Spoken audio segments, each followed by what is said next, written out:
తల్లికి వందనంపై అదేవిధంగా అన్నదాత సుఖీభవకు సంబంధించి చంద్రబాబు గారు కీలక ప్రకటన చేశారు. అన్నదాత సుఖీభవ, తల్లికి వందనం ఈ నెలలోనే విడుదల కాబోతున్నాయి.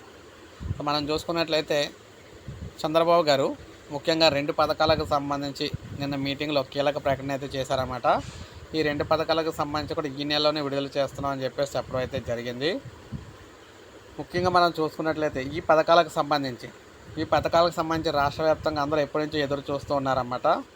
అందులో భాగంగా పిల్లలందరికీ కూడా పాఠశాలలో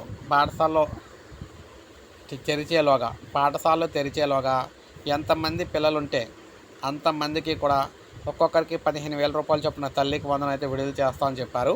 దాంతోపాటు ఇదే నెలలో అన్నదాత సుఖీభవ పథకాన్ని కూడా అమలు చేస్తున్నామని చెప్పేసి ఈయనైతే చెప్పడం జరిగింది. సో ప్రభుత్వం ప్రతిష్టాత్మకంగా ఈ పథకాన్ని అయితే తీసుకుందని చెప్పేసి చెప్తున్నారు. స్కూళ్ళు తెరిచే లోపలనే ప్రతి ఒక్కరికి కూడా 15,000 రూపాయలు అయితే జమ అవుతాయి. దాంతోపాటు అన్నదాత సుఖీభవ కింద ఒక్కొక్కరికి అన్నదాత సుఖీభవ పథకంలో భాగంగా రైతులకు మొదట విడత డబ్బులు అయితే విడుదలవుతాయని చెప్పేసి ఈయనైతే అఫీషియల్గా చెప్పడం అయితే జరిగిందనమాట. సో ఈ నేపథ్యంలో ఎవరైతే అన్నదాత సుఖీభవ, తల్లికి వందనం పథకం కోసం ఎదురు చూస్తూ ఉన్నారో వారందరూ కూడా రెడీ అయితే అయిపోవచ్చు. స్కూల్ స్టార్ట్ అయ్యేటప్పటికైతే అన్నదాత మనకి తల్లికి వందనం డబ్బులు అయితే ఖాతాలకైతే వస్తాయన్నమాట, తల్లుల ఖాతాకి.